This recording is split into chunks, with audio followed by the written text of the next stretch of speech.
Ramblin' Man Moto here, still getting my feel for this Indian Roadmaster.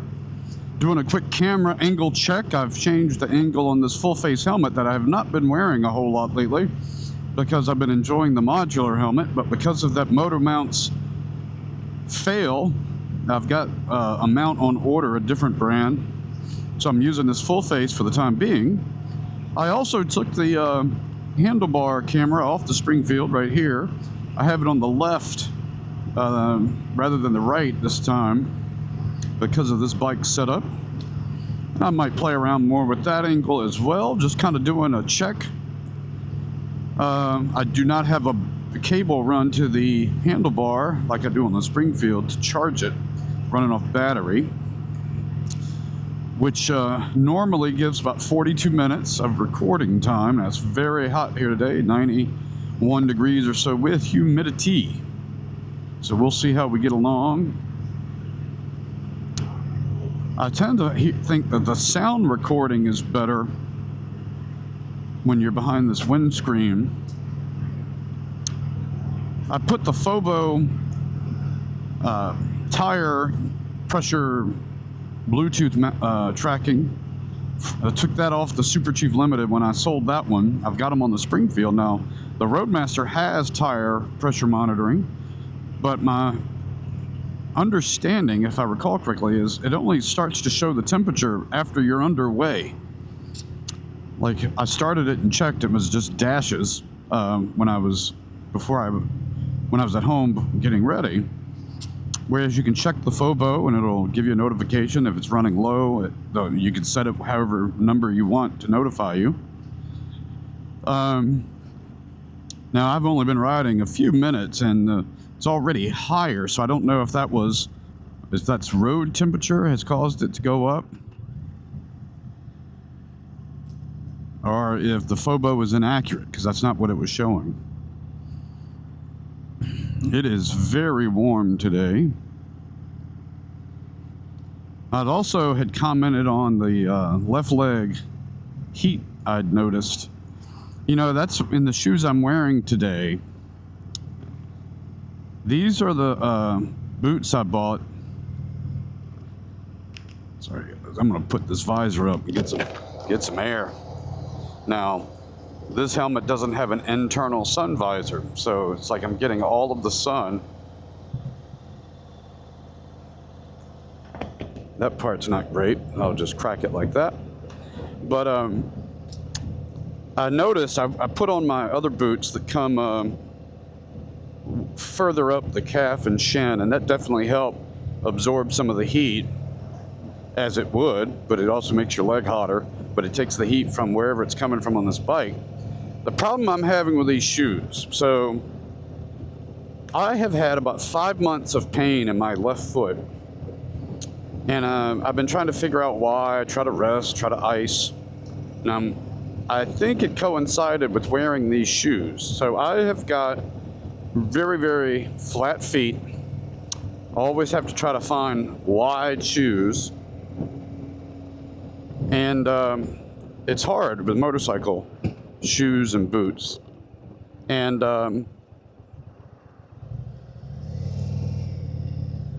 these shoes basically said after they broke in, there'll be a D, which sometimes works for me. But my left foot is wider than my right foot, and I think what's happening, as I look back, I think it had started with these shoes. And even though I use like a stretcher, and I had been putting this thing to keep stretching the shoe out, I'm not sure if this shoe is the problem. I really like the shoes otherwise, but man, it's been bothering me. You know, when your feet aren't feeling good, it's a bad day. And mine have been hurting, the left one, all the time.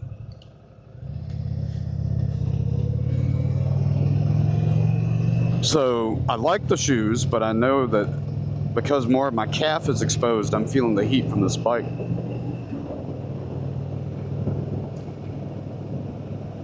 All right, I do have CarPlay working. with no problem really, since I went to this wireless adapter. So that's good. Yeah, with this windshield all the way low, I can just barely see over it down the road.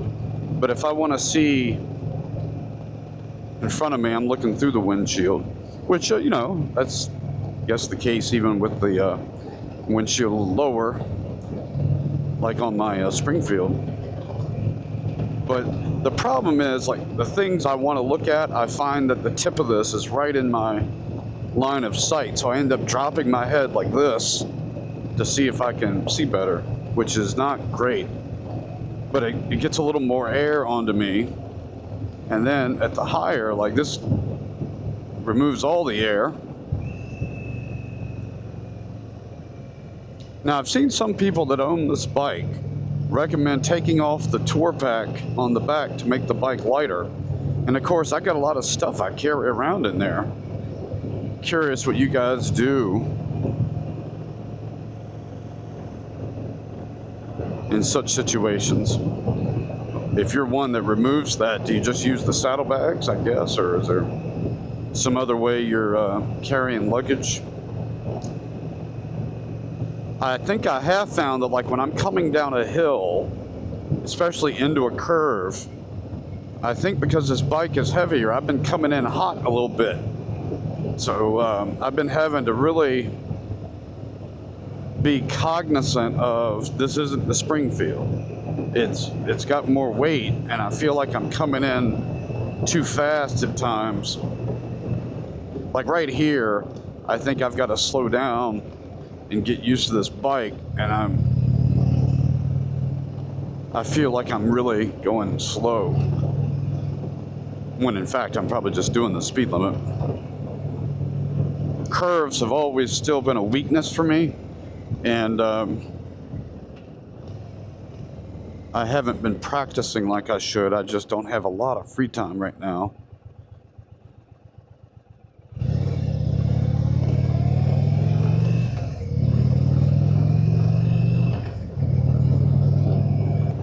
I don't even know, good Lord, I don't even know if that would help. Good Lord, man. I just cannot believe it's dangerous enough when I can move at the speed of traffic. To be out here on a little metal bicycle, everyone should look out for me. And of course, people on the bicycle crowd will tell me, well, shouldn't you? And I've noted the big difference is bicyclists think everyone should look out for them. Motorcyclists assume nobody sees them, and I better look out for myself because they're not. And I tend to find the attitude is stereotype is accurate. Like right now on my left calf, man, it's a lot of heat. Right leg's fine, but the left, a lot of heat. All right, I'm going to enjoy the ride a little bit, and I think I'm going to go fly the drone, and maybe I'll share some of that footage. Hey guys, I just flew the drone over this construction site, took a 360 photo. I can't show that here, I don't think, but I can show a little bit of the video if you want to see it. 3, 2, 1, and go.